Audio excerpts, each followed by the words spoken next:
Bom estar com os irmãos, bom estar aqui com vocês, para podermos adorar juntos a Deus, né?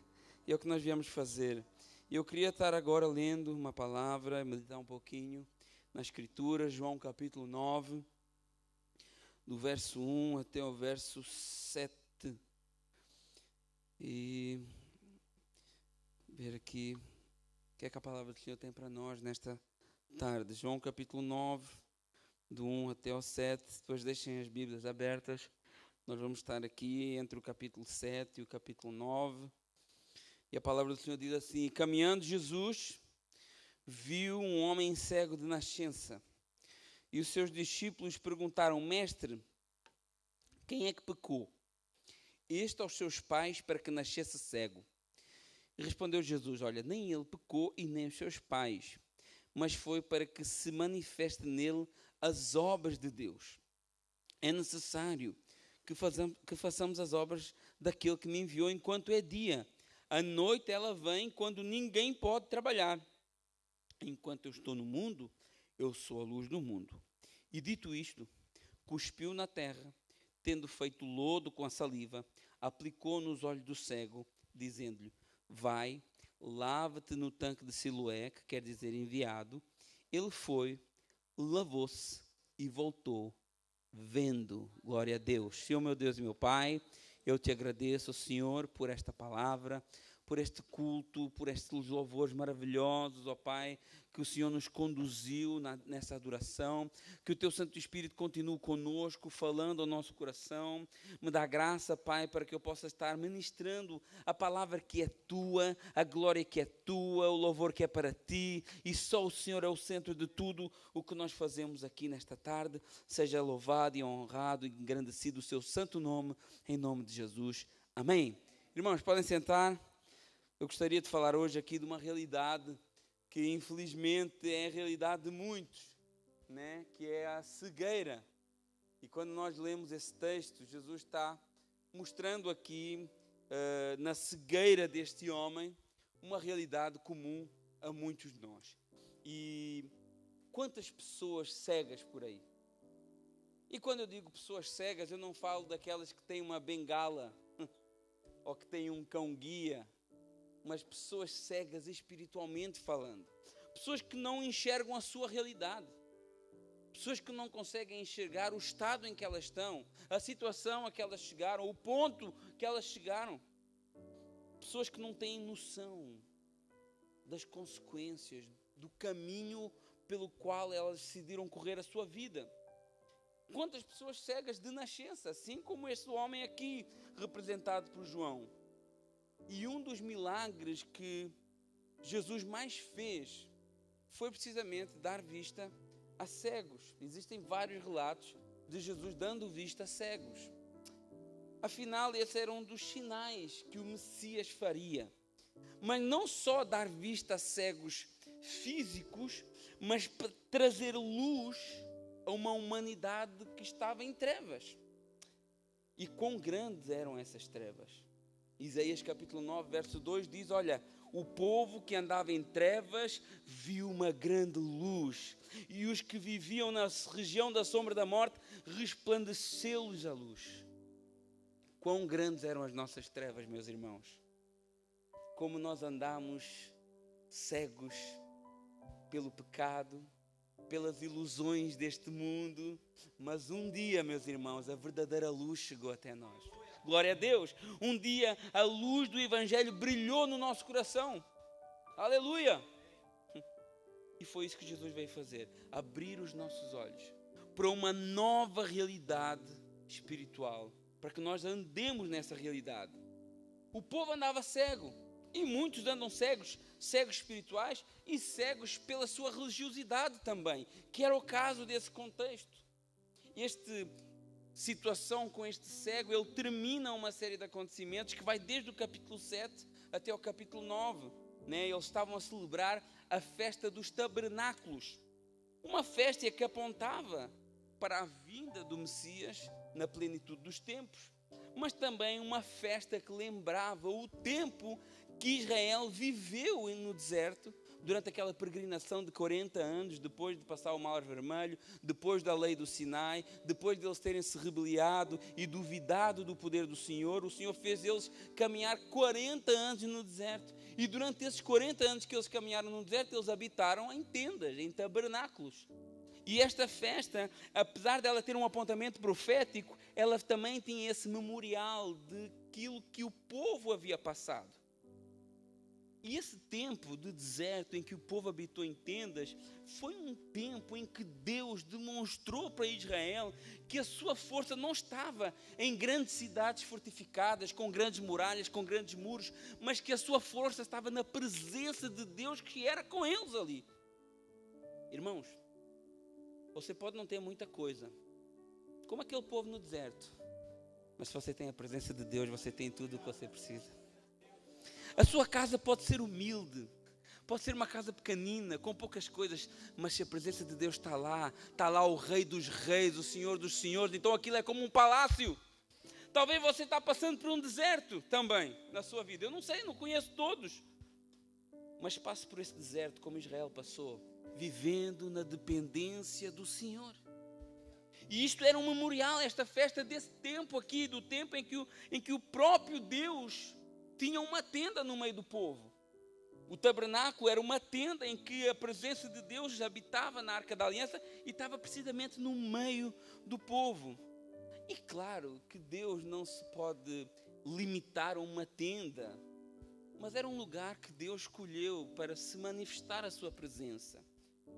E nós, como somos tão pequeninos, mas também através de nós, Deus manifesta a sua presença hoje no mundo.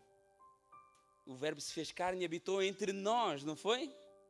E vimos a sua glória, a glória do unigênito do Pai. Será que alguém está vendo essa glória do Verbo, do unigênito na tua vida? Porque Ele habita na tua vida hoje. Ele escolheu a tua vida para habitar e Ele escolheu a tua vida para manifestar a sua glória também. Agora pensa para ti mesmo, será que a glória do Senhor está sendo manifesta através da minha vida? Será que alguém está vendo este Verbo encarnado em você? Será que alguém está vendo Jesus em você?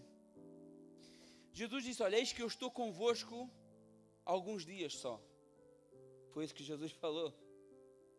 Eis que eu estou convosco ao fim de semana, às 5 da tarde, lá em Ponta Combo. Foi isso que Jesus falou. Eis que eu estou convosco todos os dias, e não é só até ao final do ano, é até a consumação dos séculos. Então onde é que está esse Deus que está conosco? Aleluia! E Jesus não está conosco para ficar escondido. Jesus não está conosco para ficar guardadinho em que ninguém vê. Não! Na realidade você já nem tem que aparecer, quem tem que aparecer é Cristo na sua vida. Paulo diz assim, Gálatas capítulo 2, verso 20, crucificado estou com Cristo, não vivo mais eu, mas quem vive em mim? Cristo vive em mim. Aleluia. Esse tabernacular, né? Essa palavra que João inventou, que ele transforma um nome num verbo, né? Esse tabernacular entre nós, que é hoje num sentido espiritual, né? Pela fé, mas que um dia terá o seu cumprimento pleno, quando a nova Jerusalém descer do céu e Ele vier habitar eternamente entre nós. Será que alguém aqui ambiciona esse dia? Será que alguém aqui ambiciona esse dia, no dia que o próprio Deus descerá do céu e habitará junto dos homens? João diz assim, olha, eu vi uma cidade santa, uma nova Jerusalém, Apocalipse 21, versos 2 e 5. Essa Jerusalém que descia do céu da parte de Deus, ataviada como uma noiva adornada para o seu esposo, e viu uma grande voz que vinha do trono, dizendo, eis o tabernáculo de Deus com os homens, Deus habitará com eles, eles serão povos de Deus, Deus mesmo estará com eles, eles enxugará dos olhos toda a lágrima, e a morte não existirá mais, não haverá luto, não haverá pranto, não haverá dor, porque todas as primeiras coisas foram passadas, e aquele que estava sentado no trono diz, eis que faço novas todas as coisas. Todas as coisas, já pensou nisso? Você está poupando aí, juntando, fazendo planos, mas um dia vai ser tudo novo. Isso não quer dizer que você tenha que viver uma vida irresponsável, sem se organizar. Mas lembre-se que um dia tudo isso que a gente tem aqui vai se desfazer abrasado, como diz Pedro na sua carta. O pastor Evaldo disse uma coisa muito interessante, né? Que Deus tem uma contenda com o velho. E Deus tem uma contenda com o velho mesmo. Deus não gosta de coisa velha, não. Porque nós vemos o que é que Deus faz com o velho homem. Ele rejeita o velho homem. Efésios 4, 22, 24. Quanto à antiga maneira de viver, vocês foram ensinados a despir-se do velho homem e a revestir-se do novo homem criado para ser semelhante a Deus. Então, o velho homem é incompatível com a nova natureza que você recebeu de Cristo. Deus faz novas todas as coisas. Isaías capítulo 43 diz assim, olha, e não vos lembrareis mais das coisas passadas, eis que eu faço coisas novas. Deus convida-nos a largar o passado, o velho, e a experimentar o novo que Ele está fazendo na nossa vida. Ele diz que o vinho novo não cabe em odres velhos. Nós temos que tirar o velho da nossa vida e nos revestir do novo de Cristo, desta nova criação, dessa nova criatura que Ele fez em nós.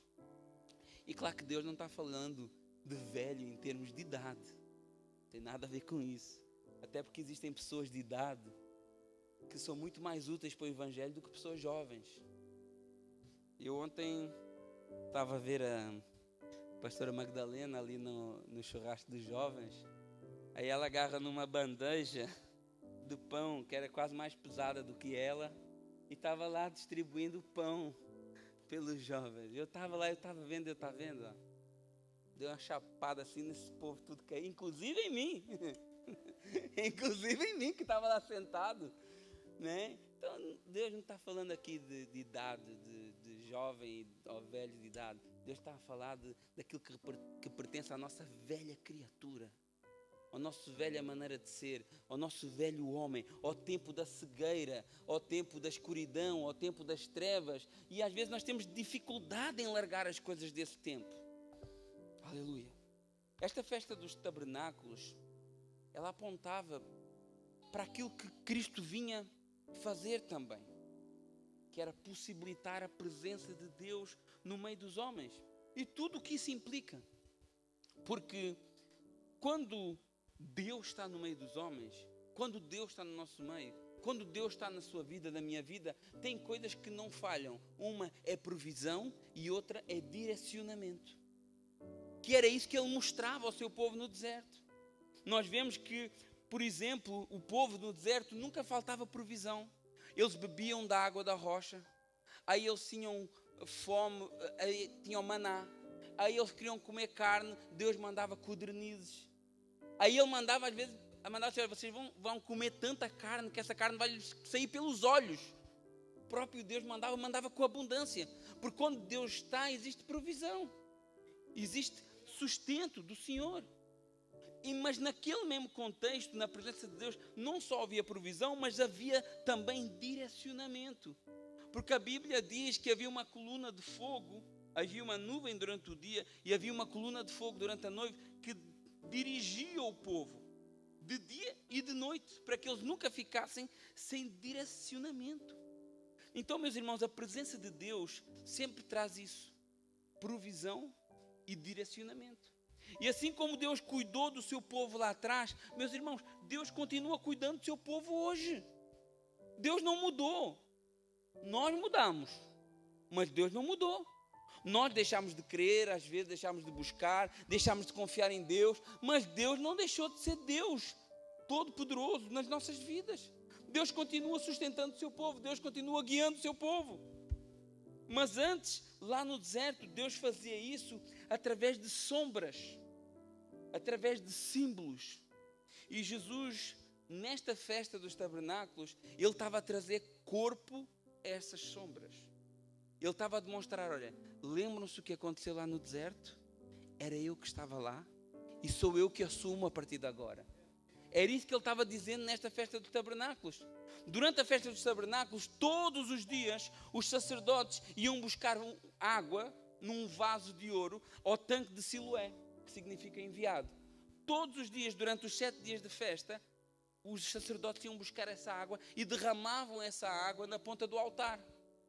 E em João capítulo 7, do verso 37 ao 38, no último dia da festa, reparem bem que Jesus permitiu que eles cumprissem todo aquele ritual, mas no último dia, antes deles serem sacrificados, antes de todas essas coisas se tornarem obsoletas, ele vira-se para aquele povo e diz assim, no último dia da festa, verso 37, João capítulo 7, levantou-se Jesus e exclamou, se alguém tem sede, venha a mim.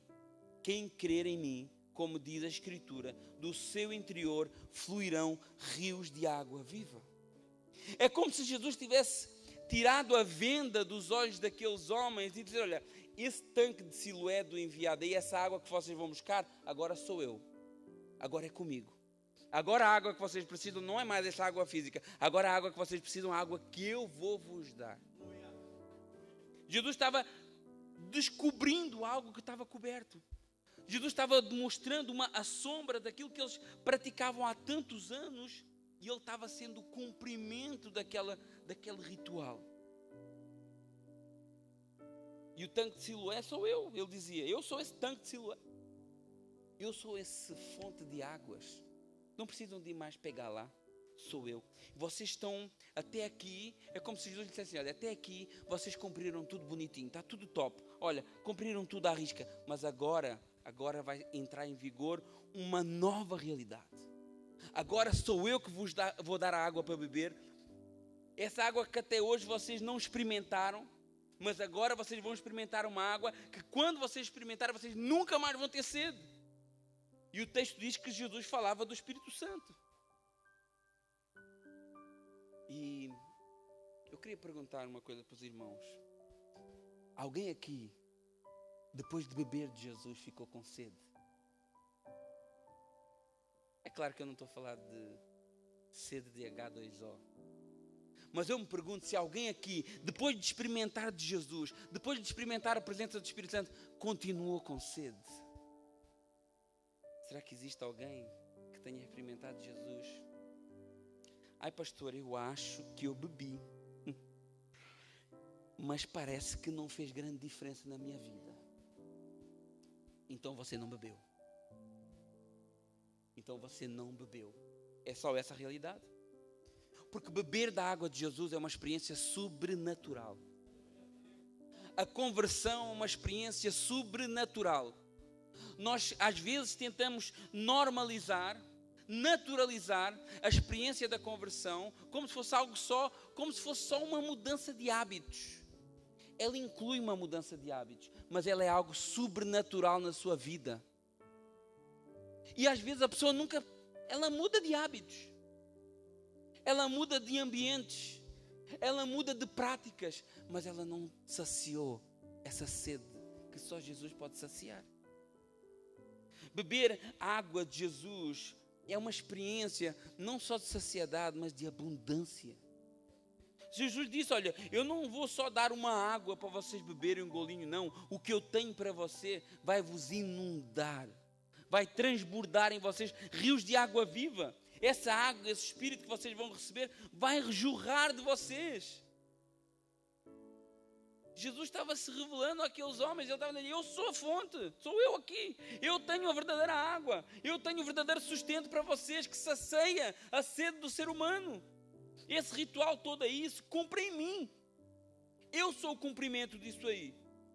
E hoje, um mundo em trevas, iludido pela mentira, pelo pecado, em busca de saciar essa sede noutras coisas, procuram saciar essa sede no sexo, na pornografia, na masturbação, no álcool, nas drogas, nas vaidades, nas compras. Mas somente quem bebe do Espírito Santo sabe que verdadeiramente, o que é verdadeiramente ser saciado? Somente quem teve essa experiência sobrenatural, o beber de Jesus, sabe o que é que eu estou falando? O resto é ilusão. Você pode continuar vivendo na ilusão e na mentira. Ou então nesta tarde, hoje, você pode dizer para Jesus, olha, assim como aquela mulher samaritana disse, olha, eu quero beber dessa água. Eu quero beber dessa água. Eu preciso beber dessa água, porque eu vejo as pessoas chorando à minha beira, eu vejo as pessoas adorando a Deus, levantando as mãos, eu vejo as pessoas se derramando na presença de Deus, e eu não sinto nada. Eu quero beber dessa água também. Peça a Deus que Deus dá. Peça a Deus que Deus derrama essa água sobre a sua vida. E não vai ser só um pouquinho, não, vai ser muito. Tem um hino, né, que... muito, eu agora não quero dar armado em cantor, mas realmente quando eu estava a preparar essa letra, essa palavra, lembrei desse hino que diz assim, olha, existe um rio sem... Todo mundo conhece, me ajuda aí. Que flui do teu grande amor, águas que correm do trono, águas que curam, que limpam. Jesus tem essa água para ti. Por onde o rio passar, deixa ele passar na tua vida, meu irmão. Tudo vai. Oh Deus, aleluia. Pois leva a vida do próprio Deus. Esse rio está neste lugar. Quero beber. Oh.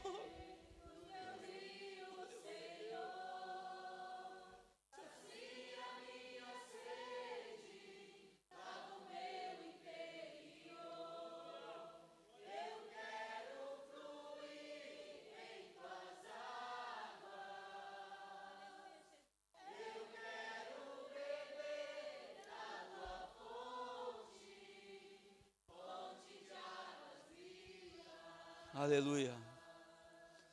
Tu és a fonte, Senhor. Aleluia. Aleluia. Uma salva de palmas para o Senhor.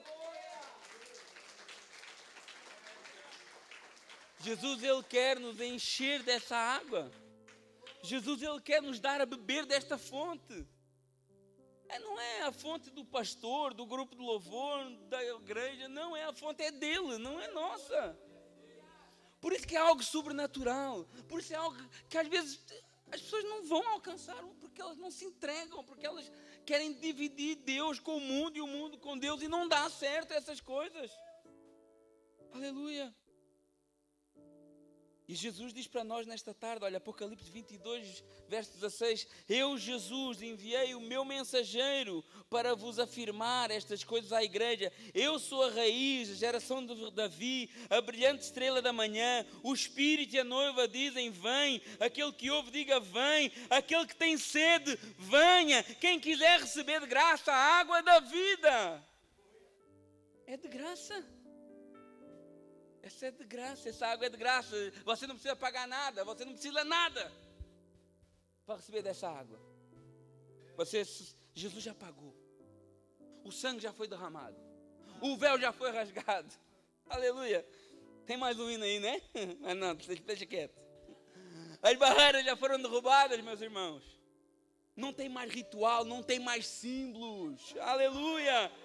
Jesus já tirou tudo isso, Jesus já abriu o caminho, e você agora só entra na presença dele se beber dessa água. Se você pensa assim, eu não consigo entrar, então beba dessa água. Peça essa água ao Senhor Jesus. Peça essa água a Ele. E sinta, porque é que a gente diz assim, mais vale um dia nos teus átrios do que 1000 no outro lugar. E você pensa assim, não, mas como assim? Um dia lá é melhor do que 1000 no outro lugar. Beba dessa água e você vai ver. Experimente dessa presença e você vai ver. Mas é algo sobrenatural, é algo sobrenatural. Eu posso pregar a vida inteira, o tempo inteiro, posso ser o melhor pregador do mundo. Se o Espírito Santo não te convence disso, não transforma a tua vida, não adianta de nada, porque é sobrenatural. Aleluia. Aleluia.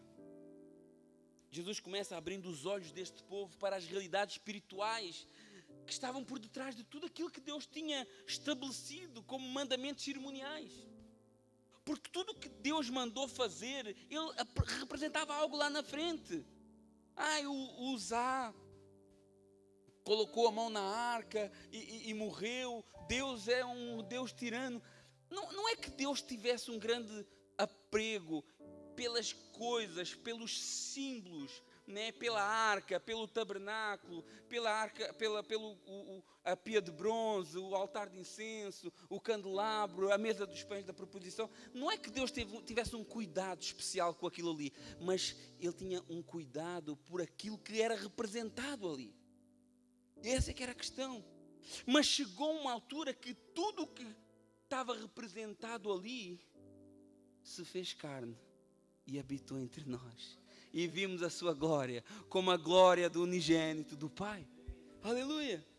Jesus está começando a abrir os olhos desse povo. Estamos quase na reta final. Para realidades espirituais. E talvez abrindo os olhos de alguns aqui. Deus lá no deserto, Ele não só sustentou o povo com água. Essa água, né, que ele sendo buscada ali, que era representada nesse ritual dos sacerdotes, mas também Ele direcionou o povo com uma coluna de fogo, como nós já lemos. Porque quando existe a presença de Deus, existe provisão e direcionamento. Eu já disse isso, mas eu quero que você se lembre disso aí. E Deus provia com água, mas Deus também guiava o caminho. Isso é maravilhoso para nós. Porque os filhos de Deus, eles nunca andam sem rumo. O filho de Deus, ele nunca está perdido. O filho de Deus, ele nunca anda desorientado. O filho de Deus, ele nunca anda em trevas. Não anda, não pode. Tem filho de Deus aqui ou não? Amém. Quem prova verdadeiramente da água do Espírito nunca está perdido. Porque perdido é a condição que você era antes de conhecer Jesus. E agora você já não está perdido. Ai, pastor, mas às vezes eu me sinto perdido. Talvez você se sente perdido. Mas talvez você esteja exatamente onde Deus quer que você esteja. Já pensou nisso? Porque se você bebeu dessa água, se você busca a Deus, se você ora, se você busca direcionamento da sua palavra, a palavra diz que todas as coisas cooperam para o bem daqueles que amam a Deus e que são chamados segundo o seu propósito. O seu, quando fala aqui no seu, não é o seu que busca e ama a Deus, é no Deus que você busca e que você ama. Então o propósito é dele. Aleluia. O problema é que nós pensamos que Deus é um GPS. E o GPS, a gente sai daqui e ele diz assim: a 300 metros vira à direita. Na próxima rotunda, saia na terceira saída.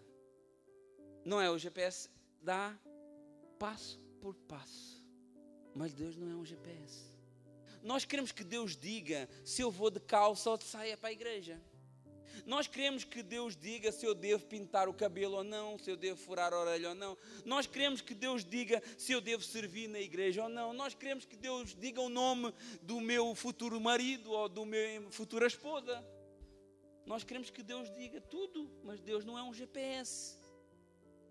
Deus não trabalha como GPS. Ele não dá todos os detalhezinhos da tua caminhada cristã. Deus trabalha como uma bússola. Ele te aponta um caminho. E Ele te diz: olha, o caminho é Jesus. Então você segue Jesus e o resto vai dar certo. Deus te guia até Jesus. Ele é o nosso norte. Assim como uma bússola, a polaridade do Polo Norte faz com que aquela pontinha de metal aponte sempre para o Polo Norte. Deus aponta-te sempre para Jesus. É isso que Ele faz. Ele é a nossa direção. E se Jesus é a tua direção, todas as outras respostas que nós queremos e que parece que Deus não dá, Ele vai te dar de uma forma muito mais simples. Porque se você está buscando glorificar a Deus, né? Por exemplo, que roupa é que eu vou usar? Será que eu devo ir com calças? Eu vou com saia? Eu vou com calça pirulito, sem ser pirulito? Se você está pensando glorificar a Deus, né? Então, é para glorificar a Deus, então vai. Então faz. Agora, se é para te glorificar a ti, então não faz. É para exaltar Jesus, aponta para Jesus, então força.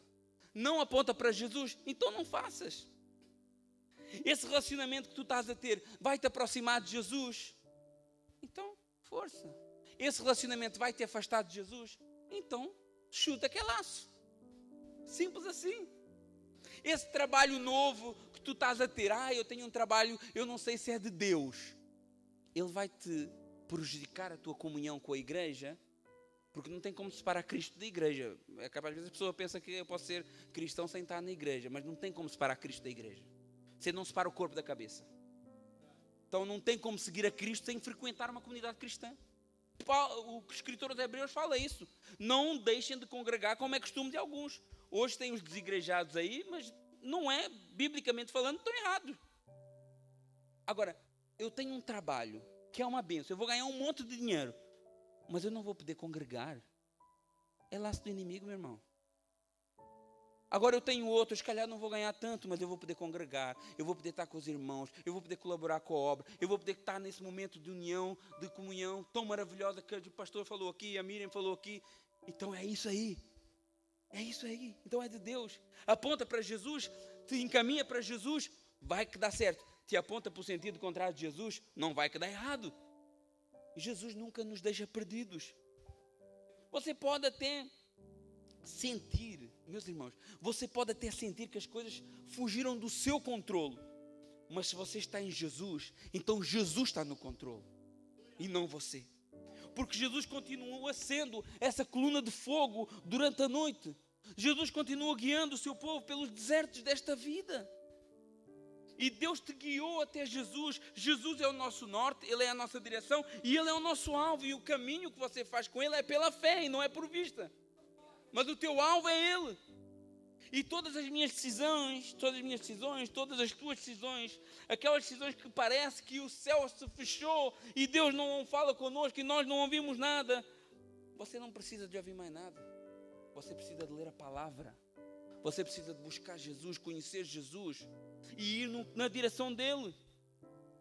E na festa do tabernáculos, não só havia essa ritual das tendas, porque era uma festa de peregrinação, em que todos os judeus iam para Jerusalém e habitavam em tendas naqueles 7 dias da festa, mas também tinha esse ritual tanto da água como das luzes. Era um momento em que se acendiam 4 grandes colunas. A Bíblia não relata isso, mas a tradição judaica diz que essas colunas tinham cerca de 22 metros de altura, como se fosse um prédio de 5 andares. Então diz a tradição que eram acendidas 4 grandes colunas, e essas colunas acesas, cheias com óleo e acesas, elas iluminavam a cidade de Jerusalém à noite, né? E elas representavam, sim, essa coluna de fogo que guiou o povo no deserto, né? E também representavam essa esperança da vinda da luz do Messias. E é nesse contexto também que Jesus diz assim, João 8,12: eu sou a luz do mundo. Quem me segue não andará em trevas, pelo contrário, terá a luz da vida. Então Jesus está dizendo assim, eu sou o cumprimento dessa luz aí também. Eu sou o cumprimento lá das águas e eu sou o cumprimento dessa luz também para vocês.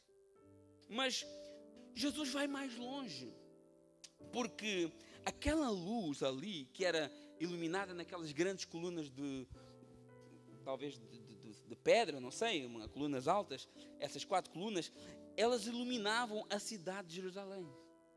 Mas Jesus, ele disse assim, a minha luz, ela ilumina todo o mundo. Ela não se restringe a Jerusalém. Ela inclui todas as raças, ela inclui todas as classes sociais, ela inclui pessoas de todo o tipo de formação académica até o analfabeto. Essa luz que eu sou ilumina todo mundo, ao contrário dessas luzes que vocês estão acendendo aí, mas que depois logo se apagam. Agora a minha luz, diz Jesus, ela nunca se apagará. Aleluia. Irmãos, eu não sei se você tem ideia do que essa afirmação significa para a nossa vida. Jesus quer acender algo em nós que nunca se apaga. O que Ele quer acender em ti, ninguém pode apagar. Paulo dizia assim, olha, eu posso estar preso fisicamente, mas o Evangelho de Cristo não está preso. Aquilo que Jesus quer fazer em ti, ninguém pode te tirar, ninguém pode te roubar. Podem te cortar aos bocadinhos, mas ninguém pode tirar aquilo que Jesus quer fazer na tua vida. Aleluia. Ele quer acender algo em nós. Ele nos resgatou do império das trevas e nos trouxe para a sua luz que nunca se apagam. Agora hoje as pessoas parecem que alguns carregam uma luz muito fraca, né? Uma luz meio que inconstante. Uma luz que a qualquer ventinho ela se apaga e vai embora. Essa não é a luz de Jesus. A luz de Jesus, ela nunca se apaga na sua vida. Quem tem a luz de Jesus, diz o texto, não andará em trevas. Então Jesus está dizendo aqui nesse contexto da festa dos tabernáculos, ele está dizendo assim, eu tenho água para a sua vida, a verdadeira água, o verdadeiro sustento, aquilo que traz verdadeira saciedade, e eu tenho a luz também para si. Que o cumprimento de tudo ali estava em Jesus. Jesus era a imagem que aquelas sombras representavam. Assim como o apóstolo Paulo falou lá em Colossenses capítulo 2, versos 16 e 17, diz assim, ninguém, pois, vos julgue por causa de comida, bebida, dias de festas, lua nova, sábados, porque tudo isso tem sido sombras daquilo que havia de vir. Mas o corpo é Cristo. Eu olho aqui para esse púlpito, eu vejo que está uma sombra ali da minha mão, mas não sei se a mão é branca, se é amarela, se está ferida, não sei como é que ela é. Então Jesus está a dizer, não olhe mais para a sombra, porque agora já tens aqui, ó, tu consegues ver. Não olhe mais para a sombra, porque tudo isso eram sombras, agora já tem Jesus. Então agora tu já podes adorar o verdadeiro, não o símbolo. Aleluia. Mas o povo continuava cego, como muitos hoje continuam cegos, agarrados às sombras, a guardar dias, a guardar festas, não comendo determinados alimentos, trazendo símbolos religiosos para dentro do culto cristão, arcas da aliança, bandeiras de Israel. Irmãos, faz sentido isso? Deus não é Deus de uma nação, Deus é Deus de toda a terra. Mas nós continuamos agarrados a essas sombras. Pastores que falam mais hebraico do que português. Mas é uma idiotice. Paulo diz assim, Gálatas 5:1, foi para a liberdade que Cristo vos libertou. Permaneçam firmes e não vos submetais de novo ao jugo da escravidão. E as pessoas muitas vezes voltam para a escravidão, porque essa cegueira não lhes permite ver todas as obras maravilhosas que se cumpriram em Jesus. Mas Jesus nos chama para a luz. Jesus nos chama para beber do seu Santo Espírito. E é nesse contexto que entra o texto que nós lemos de início. João capítulo 9, verso 1. Diz assim, e caminhando Jesus, depois dele ter sido escorraçado dali, depois dele ter sido ameaçado de morte, de apedrejamento, ele se retira. Já vamos até ler esse texto. E diz assim que Jesus viu um homem cego de nascença. Eu não sei se você consegue se identificar com esse cego aqui, né? Esse cego nunca tinha visto. Ele não sabia o que era cor. Ele não sabia o que era luz. Ele vivia numa escuridão desde que ele havia nascido. E não é diferente de muitos de nós, que nascemos herdando uma realidade espiritual de trevas e de afastamento de Deus. Como descendentes de Adão, carregamos na nossa carne uma condição contrária àquilo que é a santidade e pureza de Deus. Que temos uma natureza carnal que nos tenta levar de volta para as trevas de onde nós viemos. E muitos, infelizmente, continuam a viver nessas trevas densas, por vezes até frequentando o culto religioso, como era o caso dessas pessoas aqui. Como era o caso desses fariseus que estavam frequentando um ato religioso, mas que estavam em trevas, que estavam em escuridão. E Jesus tinha revelado a eles o significado de tudo aquilo e o que eles estavam a fazer ali no templo. Mas qual foi a sua reação? Se a gente ler lá, nós estamos no capítulo 9, verso 1. Coloca no verso anterior, no 8:59. Porque eu não sei se os irmãos sabem, eu acho que todo mundo sabe, a Bíblia não foi escrita com capítulos e versículos, né? Então os capítulos e versículos são coisas que nos ajudam a estudar a Bíblia, mas ela foi escrita de contínuo, né? E no verso anterior, depois de ele ter explicado tudo aquilo, depois de ele ter revelado tudo aquilo àqueles homens, qual foi a reação deles? Pegaram pedras para atirar nele, mas Jesus se ocultou e saiu do templo. Depois de toda essa revelação de Jesus, a cegueira era tanta que eles procuraram matar Jesus. Jesus era a razão de tudo aquilo que eles faziam. As festas apontavam para eles, os sacrifícios apontavam para ele, os sacerdotes apontavam para ele, os sábados apontavam para ele, o templo apontava para ele, mas as pessoas preferiram os símbolos à imagem real das coisas. E o que é que aconteceu? Jesus saiu do templo. Olha o privilégio desse povo, cultuando a Deus com o próprio Jesus presente em carne. Eu sei que Ele está aqui no nosso meio também, né? A gente sabe pela fé que Ele está no nosso meio, mas eles não precisavam de fé. Ele estava lá em carne, cultuando com eles, participando daquele momento de forma visível e ensinando com voz audível. Mas quando Jesus não é ouvido, quando Jesus não é honrado, quando Jesus é deixado de lado, quando começamos a dar mais valor às liturgias religiosas, aos métodos de evangelismo, de fazer igreja, às tradições, quando começamos a fazer as coisas do nosso jeito, daquilo que nós achamos, acontece o que aconteceu. Jesus sai e ficam só os homens. Foi o que aconteceu ali. Quando Jesus saiu, o texto diz, né, ele sai daquele contexto, porque ele viu que aquele povo ali é tudo uma cambada de cegos hipócritas, que não entenderam nada daquilo que estava escrito a respeito dele, e ele sai do contexto religioso, e a Bíblia diz que ele viu um homem cego. Aleluia. Você sabe que você está aqui porque ele te viu, não é? Ele te viu. Ele te vê. Aleluia. Ele te viu cego. Ele te viu a cada momento da tua vida. Ele te viu em trevas. Ele te viu na escuridão, sofrendo, chorando. Ele te viu pensando, às vezes, que estavas abandonada ou abandonado, pensando que não havia mais solução para a sua vida, mas Jesus te viu. Assim como ele viu um ferido quase morto jogando numa valeta, ele viu aquele. Assim como ele viu um paralítico à beira de um tanque que não tinha condições de alcançar a água.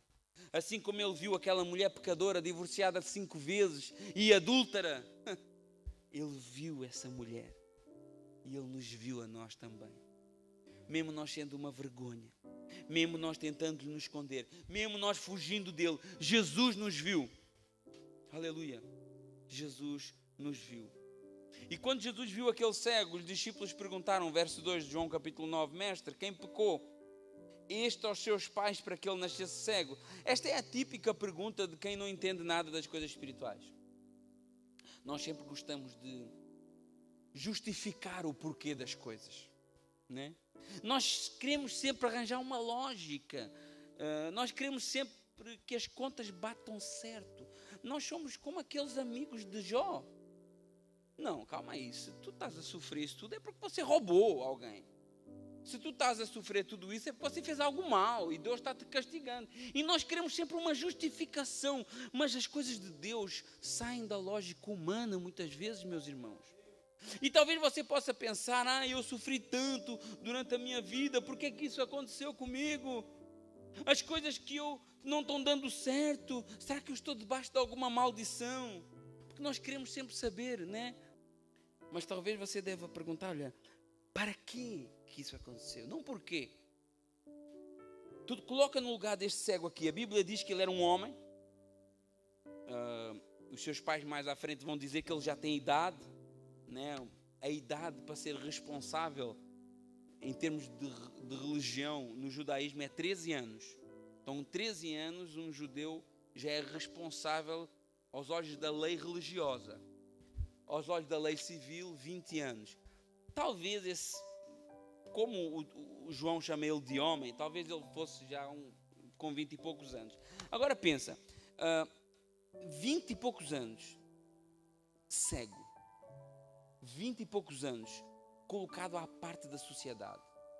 20 e poucos anos sem ver nada, excluído, pedindo esmolas, vivendo caridade, sofrendo o seu problema e todas as dificuldades que advinham dessa cegueira. Talvez ele até mesmo estava ansioso por essa resposta, mas por que é que eu passo por isso? Será que fui eu que pequei? Será que foi o meu pai? Né? Por que é que eu estou passando por tudo isso na minha vida? E talvez você já fez essa pergunta também. Por que é que eu diante das minhas cegueiras, né, das minhas dificuldades, por quê? O que é que aconteceu? E Jesus respondeu no verso 3, olha, nem ele e nem seus pais, mas para que se manifeste nele a obra de Deus. Já pensou nessa resposta de Jesus? Que aquilo que você está passando é um meio para que a obra de Deus seja manifesta na sua vida? De que Deus está te dando uma oportunidade a cada dia de colocar a sua fé em prática e viver na dependência dEle, confiar no seu poder, confiar na sua graça e dizer, como disse Paulo, a tua graça me basta. E ele diz no verso 4, olha, é necessário que façamos a obra daquele que me enviou enquanto é dia e a noite vem, que ninguém pode trabalhar. Então, enquanto eu estou no mundo, eu sou essa luz, então façam essa obra. Existe uma urgência em fazer essa obra. Existe uma urgência em abrir os olhos.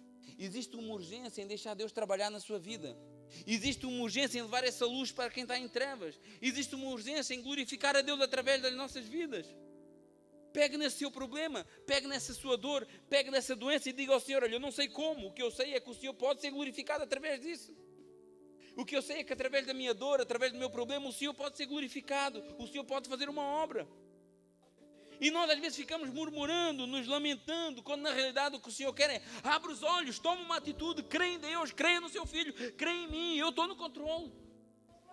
E que a seu tempo eu serei glorificado na tua vida. Aleluia. Verso 6. Dito isso, cuspiu na terra, tendo feito lodo com saliva, aplicou aos olhos do cego, dizendo, vai, lava-te no tanque de Siloé, que quer dizer enviado. E ele foi, lavou-se e voltou vendo.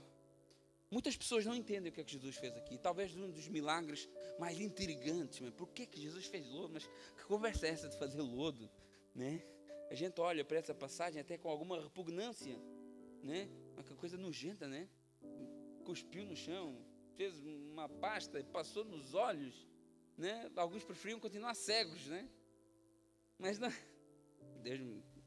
Senhor me perdoa. Mas... realmente, quando a gente olha para esta passagem, a gente fica assim, lodo, cuspir, amassar nos olhos. Mas quando entendemos a Bíblia como um todo, e não como livros isolados, sabe o que é que explica a Bíblia? A própria Bíblia. Quando você quer entender algo da Bíblia, procure na própria Bíblia, que a própria Bíblia vai te ensinar e vai te mostrar o que é que ela está querendo dizer.